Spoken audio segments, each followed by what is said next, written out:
فرمایا وَإِذَا سَأَلَكَ عِبَادِي أَنِّي فَإِنِّي قَرِيب، محبوب جب میرے بندے آپ کی بارگاہ میں آ کے میرے بارے میں پوچھے نا تو ان سے کہہ دینا میں ان کے قریب ہی ہوں، قریب ہی ہوں۔ دلیل کیا ہے؟ یہ جب بھی مجھ سے دعا مانگیں گے میں ان کی دعاؤں کو قبول فرماؤں گا، میں ان کے قریب ہوں، میں ان کے قریب ہوں۔ یہ جب بھی دعا مانگیں گے نا میں قبول کروں گا، میں ان کے قریب ہوں۔ اللہ تبارک و تعالیٰ کے بندے اللہ سے محبت کرتے، رب کی بارگاہ میں جھکتے، اس کو اپنے دکھ سناتے، اس کے پیارے محبوب صلی اللہ تعالیٰ علیہ وسلم کا وسیلہ لے کے اس کے حضور حاضر ہو جاتے، پیشانیاں سجدوں سے روشن ہوتی۔ ہم نا ہر چیز کے لیے وقت نکالتے ہیں، ہر چیز کے لیے، لیکن عبادت کے لیے وقت نہیں نکالتے۔ ہر شے آباد ہے، ہر شے، ہماری فیس بک بھی آباد ہے، واٹس ایپ بھی آباد ہے، ہمارے ٹویٹر بھی آباد ہیں، ہماری ہر چیز آباد ہے۔ سب سے کم آباد ہمارا مصلی رہ گیا ہے، سب سے کم۔ وہ لوگ اب ڈھونڈنے سے ملتے ہیں جن کی بغل میں مصلی ہوتا تھا۔ میرے بھائی آپ کتنا کو دنیا کے پیچھے بھاگو گے تھکا دے گی، کتنا دولت کے پیچھے بھاگو گے تھکا دے گی۔ آپ جب اپنی زندگی میں جمع تفریق کرو گے نا تو مرتے وقت احساس ہوگا کہ سارا کچھ تو لوگوں کے لیے کیا، اپنے لیے تو کر ہی کچھ نہیں سکے۔ اور ہم عبادت کے معاملے میں بہانے بازی بھی کرتے ہیں۔ ہم کہتے ہیں اوہو رزق کمانا بھی تو عبادت ہی ہے نا، میں حلال روزی کے لیے جا رہا ہوں، یہ بھی تو عبادت ہے نا۔ میری طرح کے لوگ کہہ دیتے ہیں کہ میں سویرے اٹھ کے مدرسے میں کچھ اسباق دیکھتا ہوں تو یہ بھی تو عبادت ہے، میں بیان کرنے کے لیے مطالعہ کرتا ہوں تو یہ بھی تو عبادت ہے نا، اتنے لمبے سفر کر کے ملک میں دنیا میں گھومتا ہوں تو یہ بھی تو میں عبادت ہی کر رہا ہوں۔ اب اسپیشل نفلوں کے لیے وقت کس طرح نکلے، اسپیشل کر کے تسبیح میں کیسے چلاؤں، میں سارا کچھ ہم بہانے بنا لیتے ہیں نا۔ میرا سوال یہ ہے کہ یہ ساری باتیں صحابہ کو، نبی کریم کو، دیگر لوگوں کو بھی تو پتہ تھی نا، لیکن آپ غور تو کریں 23 سال حضور کو وقت ملا، مختصر وقت ظاہراً تبلیغ کرنے کے لیے، پوری دنیا میں دین بھی پھیلانا ہے۔ گھر میں 11 ازواج ہے، 4 بیٹیاں ہیں، ان کی اولادیں، سارے کام کاج بھی دیکھنے، لیکن سیدہ طیبہ طاہرہ حضرت عائشہ صدیقہ رضی اللہ تعالیٰ عنہ فرماتی ہیں سارا دن تبلیغ کرتے، ہر غلام کے دکھ سنتے، گھر میں آتے تو اپنے گھر والوں کا خیال کرتے، کام میں ہمارا ہاتھ بٹاتے۔ قربان جاؤں، کہتی ہے زمانہ سارا سو جاتا لیکن آمنہ کے لال مصلی بچھا لیتے۔ دنیا سو گئی، ساری سب سو گئے، جو خدام تھے، وہ جو غلام تھے وہ سو گئے۔ صحیح مسلم میں لفظ ملیں گے، سیدہ پاک فرماتی ہیں او میرے نبی کے غلاموں، میں نے یہ رنگ بھی دیکھا ہے کہ حضور نے اتنا کھڑے رہے، اتنا قیام کیا، اتنا قیام کیا کہ مقدس پیروں میں ورم آ گئے، سوج گئے پیر، اتنے بڑے۔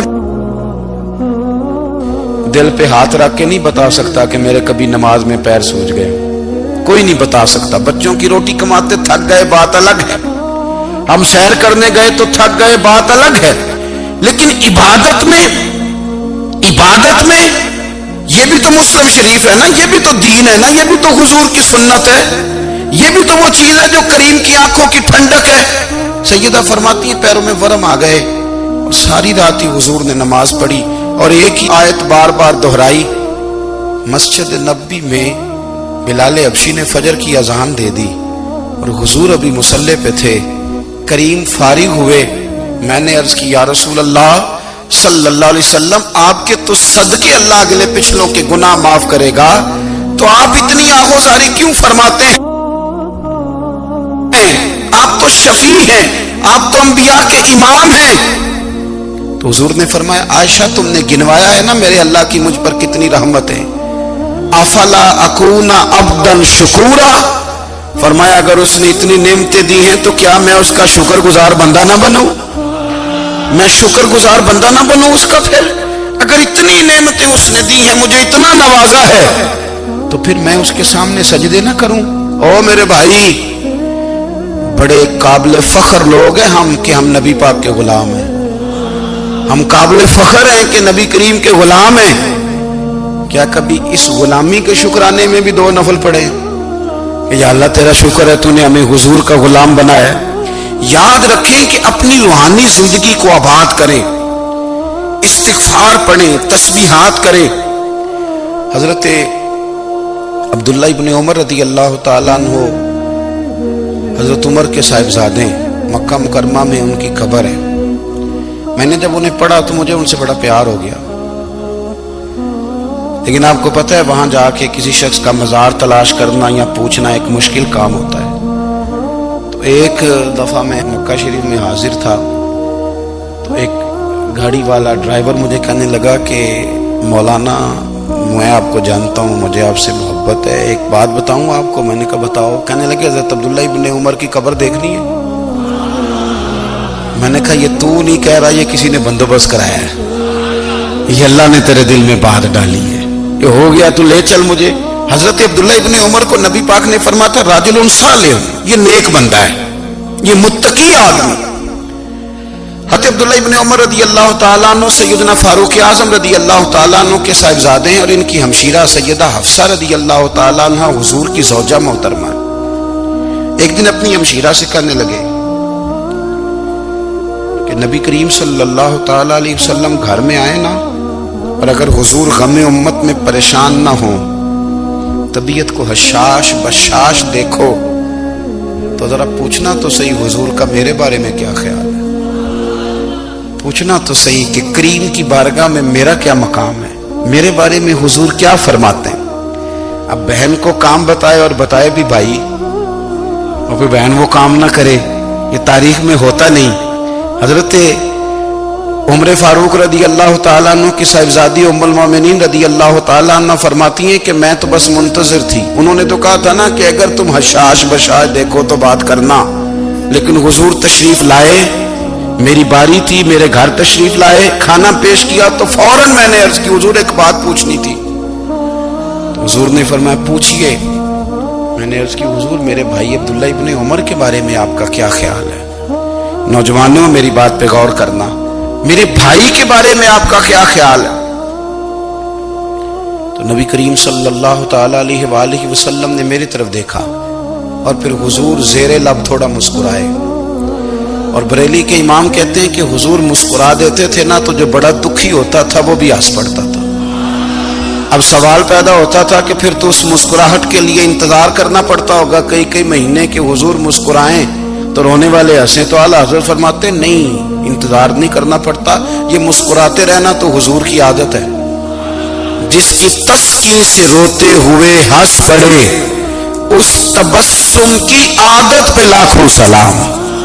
یعنی یہ تو عادت ہے حضور کی مسکراتے رہنا، اس کے لیے انتظار نہیں کرنا پڑتا۔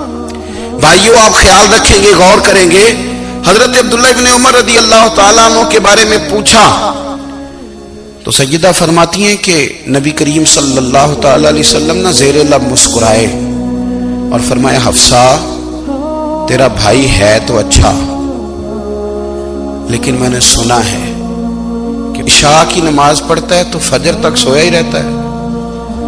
او نوجوانوں، 10 بجے تک سونے کی بات نہیں ہوئی، 9 بجے تک سونے کی بات نہیں ہوئی، 11 بجے اٹھنے کی بات نہیں۔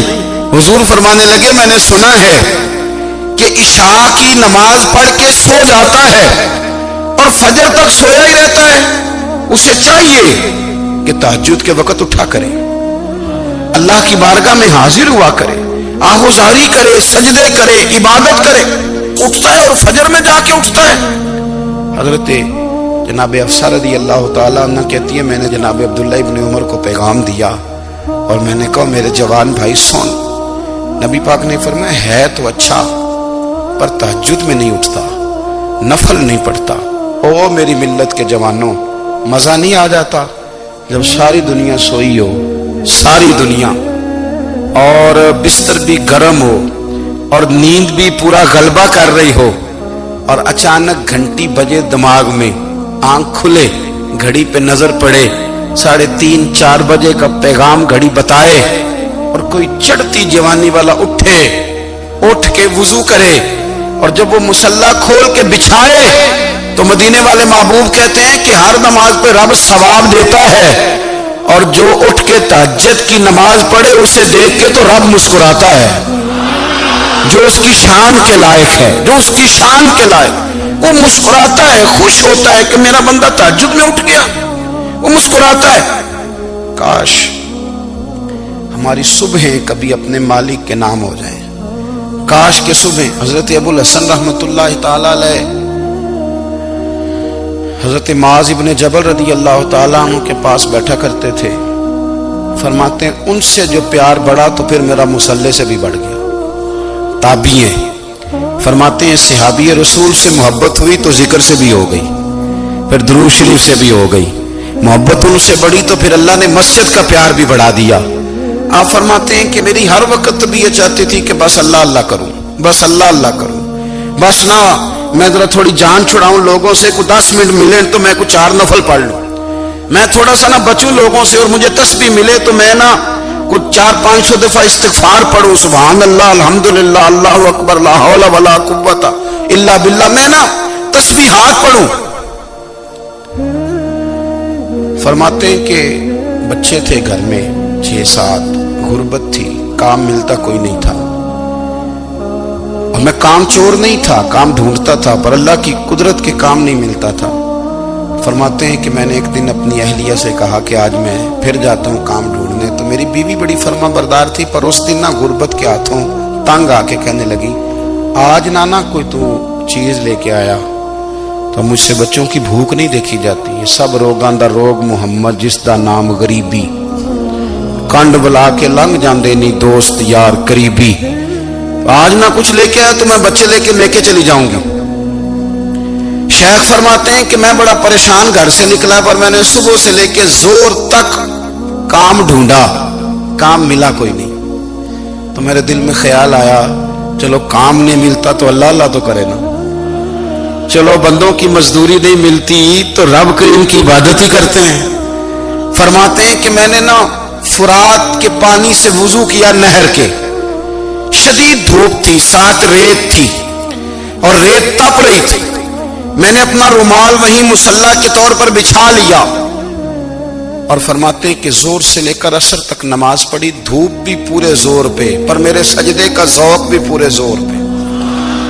فرماتے ہیں سورج بھی چمک رہا ہے اور رب کی عبادت کا ذوق بھی پورے زور پہ، میں سجدہ کروں تو پھر میرا اٹھانے کو جی نہ چاہے۔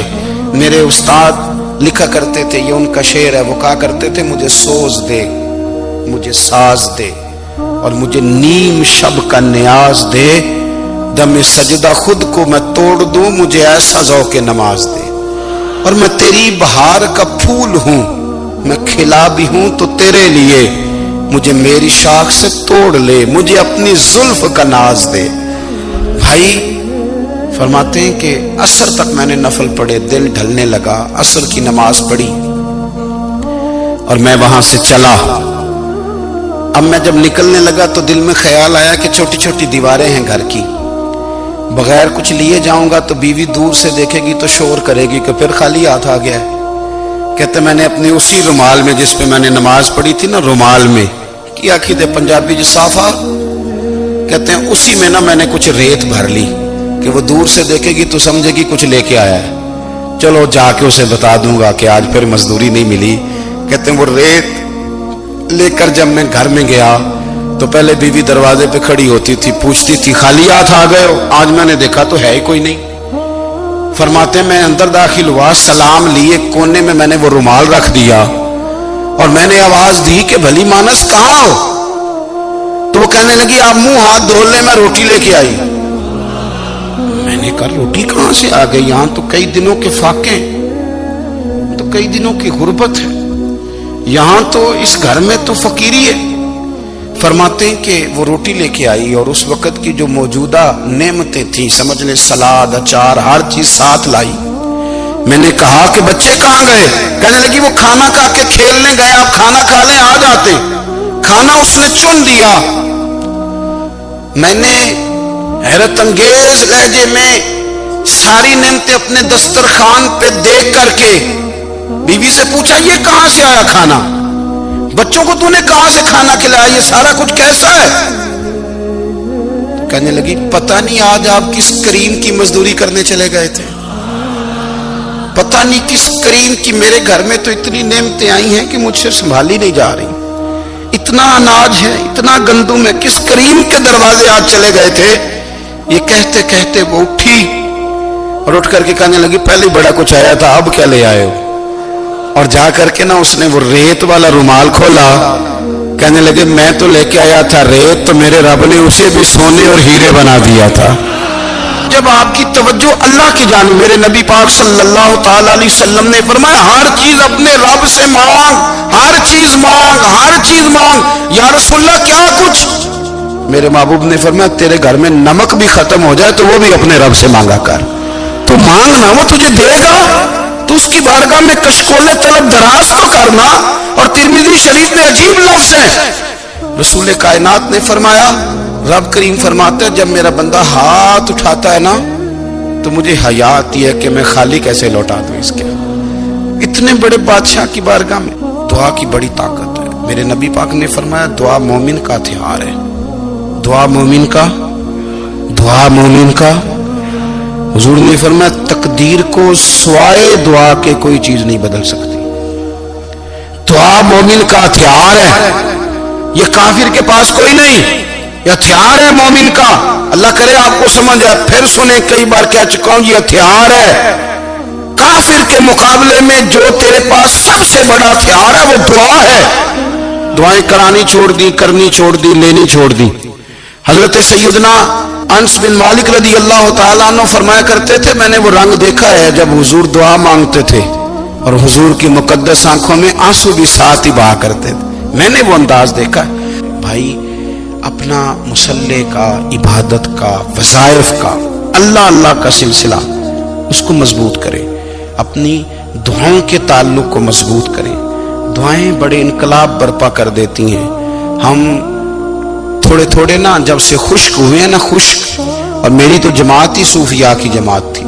ہم تو داتا علی اجمیری کی جماعت سے, ہم تو خواجہ اجمیری کی جماعت سے, ہم تو شیخ احمد فاروق سرہندی کی جماعت سے, ہم تو صوفیاء کی جماعت.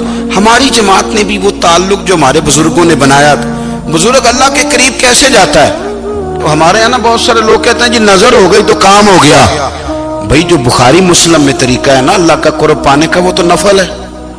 نبی کریم علیہ الصلوۃ والسلام نے فرمایا بندہ نفلوں کے ذریعے رب کے قریب جاتا ہے, اور اتنا قریب جاتا ہے کہ پھر اللہ اس کی زبان بن جاتا ہے, اللہ اس کی آنکھیں بن جاتا ہے, کان بن جاتا ہے, ہاتھ اور پیر بن جاتا ہے. تو یہ تو عبادت ہے, یہ تو اللہ کی بارگاہ کی حاضری ہے جو آپ کو اللہ کے قریب کرے گی.